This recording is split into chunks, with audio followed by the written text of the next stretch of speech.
Друзья, если у вас нет возможности читать роман Оскара Уайльда «Портрет Дориана Грея», смотрите это видео. Это история о парне, который всегда оставался молодым. Написал роман Уайльд в конце 19 века. События происходят в Лондоне в тот же период. Роман во многом похож на историю о докторе Фаусте Иоганна Гёте. А еще роман экранизировали более 30 раз, поэтому всегда можете посмотреть фильм. Итак, представьте мастерскую художника. Дело было летом. На диване лежал лорд Генри Уоттон. В центре мастерской на мольберте стоял портрет парня необыкновенной красоты. Перед мольбертом сидел художник Безил и смотрел на него. «Это лучшая твоя работа», — сказал лорд Генри. «Обязательно отправь ее на выставку». «Нет, не хочу». «Объясни, ты не поймешь. В этот портрет я вложил слишком много самого себя, поэтому не хочу выставлять его на всеобщее обозрение». «Да вы ведь даже не похожи. Этот юноша слишком красив, а значит, у него мозгов совсем нет, ведь все красивые тупые, а ты, Безил, не такой». Художник сказал, что парня на портрете зовут Дориан Грей, что ему уже больше 20 лет. Я познакомился с ним на приеме. Я был поражен его красотой и обаянием. Мы видимся с ним каждый день. Я без него жить не могу, а вот он без меня может. Друзья, гомосеки были всегда. Кстати, по мнению многих исследователей, автор Оскар Уайльд тоже был одним из них. После знакомства с Дорианом я стал рисовать совсем по-другому, а его портрет – это моя лучшая работа. Лорд Генри заинтересовался парнем, сказал, что тоже хочет увидеть Дориана. «А я не хочу, чтобы вы с ним знакомились, вы его испортите». И тут лакей доложил, что пришел Дориан Грей. Безил познакомил парней. Лорд Генри любовался Дорианом. Художник принялся за портрет, который еще не был завершен. Безил попросил лорда Генри уйти, но Дориан, наоборот, попросил лорда остаться. Пока Безил калякал, Дориан и лорд Генри философствовали, то есть говорили о всем подряд. «Вам повезло родиться очень красивым», — сказал лорд Генри. «Пользуйтесь этим. Красота ведь не вечна. Живите на полную, радуйтесь жизни». И в это время Безил сказал, что портрет готов. Он поставил в левом углу свою подпись. Лорд Генри в очередной раз восхитился работой. А Дориан, рассматривая портрет, вспоминал слова Генри о том, что красота не вечна. Лорд Генри сказал, что готов заплатить Безилу за шедевр столько, сколько он скажет. «Это уже не мой портрет, он принадлежит Дориану. Мне жаль, что я состарюсь, а на портрете я всегда буду молодым. Вот если бы было наоборот, лучше бы портрет старел, а я оставался молодым. Я за это душу готов отдать», — сказал Дориан и расплакался. Тогда лорд Генри предложил Дорианчику вечером пойти в театр. На следующий день лорд Генри пошел к своему дяде лорду Фермору, чтобы у него кое-что узнать о Дориане. «Я хорошо знал его мать Маргарет», — начал дядя. «Красавицей была, многие мужчины ее добивались, а она сбежала с каким-то ничтожеством, жалким офицером. Его почти сразу же убили на дуэли. Ходили слухи, что это отец Маргарет нанял бретера, который спровоцировал, вызвал на дуэль, а потом убил его. В общем, дочь с отцом больше не общалась. А Маргарет через год умерла. Сын красивый? Очень. К тому же он еще и богат, у него большое наследство». После разговора с дядей Генри пошел к тете Агате, которая была знакома с Дорианом. У нее за столом было много гостей, среди которых был и Дорианчик. Разговор шел об Америке и американцах. Кто-то их хвалил, кого-то они раздражали. Дариан ничего не говорил, он только с восхищением слушал лорда Генри. Прошел месяц. Дариан часто бывал в доме лорда Генри. Он рассказал, что влюблен в одну актрису, которую зовут Сибила Уэйн. Не слышал о такой? Да она только начинает. Скоро о ней все узнают. Она гениальна. Да ладно. Недели 3 назад вечером я гулял по городу и забрел в какую-то дыру. Там был театрик. Я зашел в него. Играли Шекспира, Ромео и Джульетту. И вот эта Джульетта была прекрасна. Девушка лет 17. И я влюбился. Я каждый вечер хожу в этот театр. Ты ей уже вдул? Да как ты можешь? Сибила для меня святыня. Да? Вы хоть знакомы? Да. Хозяин театра провел меня за кулисы и познакомил нас. Приходи в театр, чтобы увидеть ее. Лорд Генри согласился завтра приехать в театр вместе с Безилом. Тем временем Безил отправил портрет Дариану. Ночью лорд Генри получил от Дариана телеграмму. Парень извещал о своей помолвке с Сибилой. Теперь немного о семье Уэйнов. Сибила жила с матерью и братом Джеймсом. Жили бедно, отца не было. Джеймс собирался уезжать в Австралию на заработки. Деньги на поездку дал хозяин театра. Потому Сибила с матерью должны были отработать эти деньги. Джеймс говорил матери, что не нравится ему, что какой-то тип каждый вечер ходит к Сибиле. «Мама, когда я уеду, береги ее. Ведь вы вдвоем даже не знаете, как его зовут». Друзья, на минутку. Там дело идет о помолвке, а девушка не знает, как зовут ее жениха. И она, и мать называли Дариана прекрасным принцем. Сибила была старше брата на 1 год. Джеймс чувствовал, что от ее принца стоит ждать неприятностей. Он ненавидел всех аристократов, потому что они были богатыми, а он был бедным. «Если он тебя обидит, я отыщу и убью его, клянусь», сказал однажды Джеймс сестре. Перед отъездом он задал матери вопрос, на который не отваживался долгое время.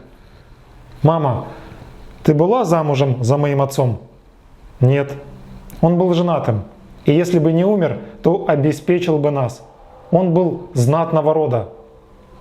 «Ясно. Береги сестру, ведь ее принц тоже знатного рода». Лорд Генри встретил художника Безила. «А наш Дарианчик жениться собирается. Слышал?» «Нет». «На актрисе». «Да ладно». «Собирается жениться, а не женится. Чувствуешь разницу?» «Надеюсь, она того стоит, она ведь не ровня ему». Дариан говорит, что она красива, и ему этого достаточно. «Сегодня вечером ты идешь со мной в театр, чтобы увидеть ее». Когда 3 друга вечером увиделись перед спектаклем, Дариан снова с восхищением рассказывал об актерском таланте Сибилы. Когда Сибила появилась на сцене, даже лорд Генри признал, что она очаровательна. Безил тоже был восхищен.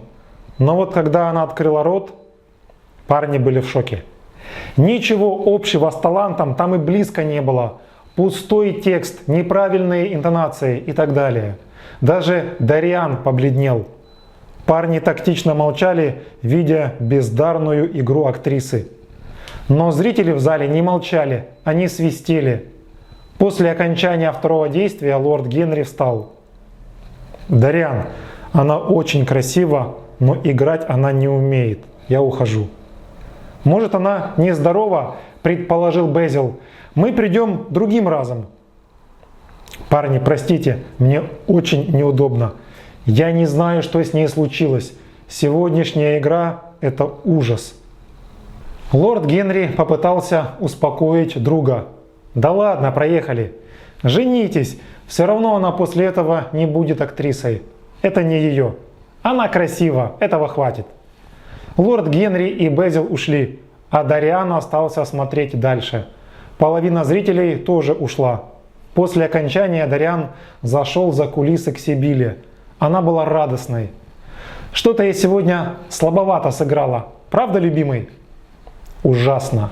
Отвратительно. Мне было стыдно перед друзьями. Ты заболела?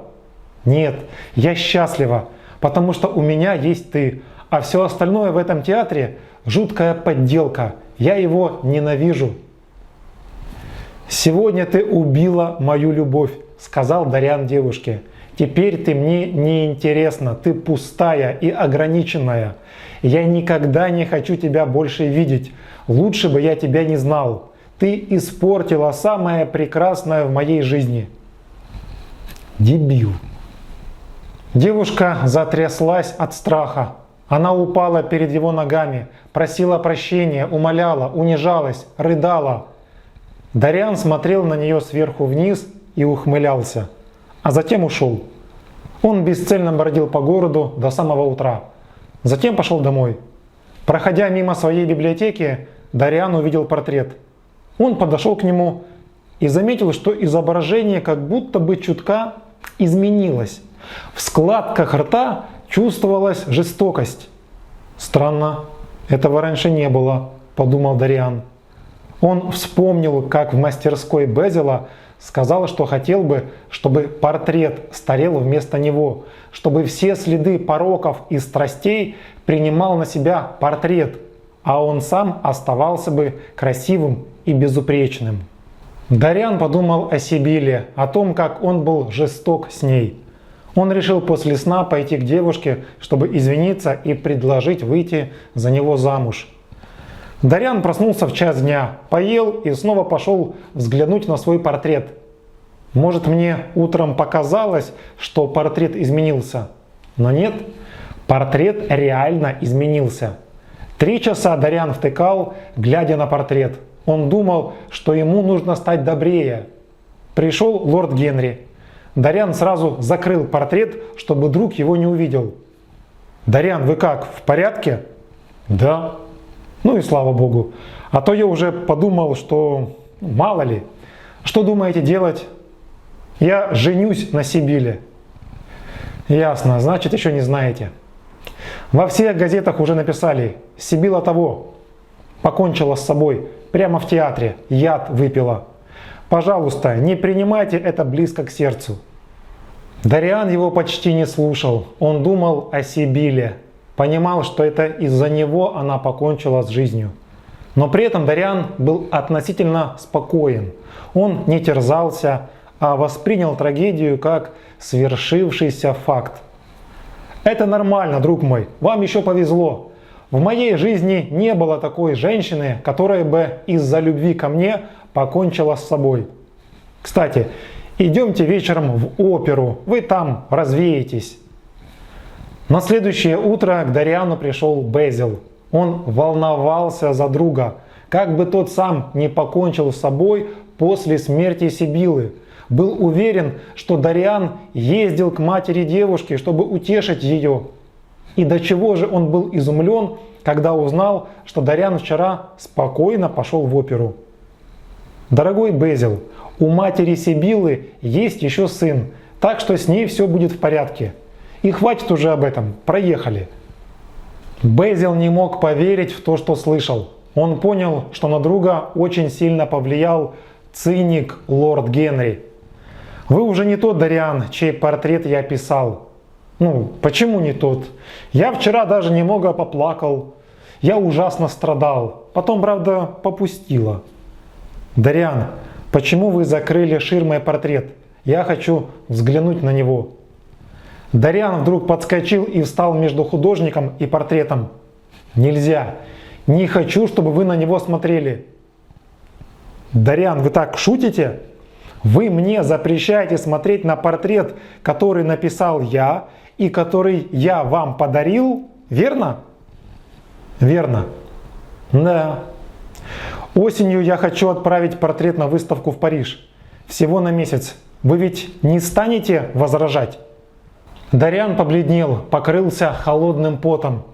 «Вы же говорили, что ни за что на свете не пошлете картину на выставку. И, кстати, почему?» И тут Безел отступил. Он рассказал, что после знакомства с Дарианом он был им одержим, постоянно только и думал о нем. И в тот портрет он вложил всего себя целиком. А когда я отдал портрет вам, то со временем понял, что его нужно показать людям. Но раз вы не хотите, пусть будет так. Дариан с облегчением вздохнул. «А хоть когда-нибудь позволите взглянуть на картину?» – спросил Безил. «Никогда. И еще я никогда не стану больше вам позировать». «Ясно. Прощайте, Дариан». Когда Безил ушел, Дариан решил убрать портрет из библиотеки, чтобы его никто из друзей не смог увидеть. Грузчики отнесли его в комнату, где Дариан когда-то занимался учебой, куда никто не ходил, и накрыл портрет покрывалом. Дариан закрыл дверь на ключ, чтобы никто не мог увидеть, как будет разлагаться его личность и как будет изменяться портрет. Дариан уже решил, что он с каждым годом будет становиться все хуже и хуже. Он уже не видел для себя пути для исправления. Дариан попросил лорда Генри дать ему почитать какую-нибудь книгу.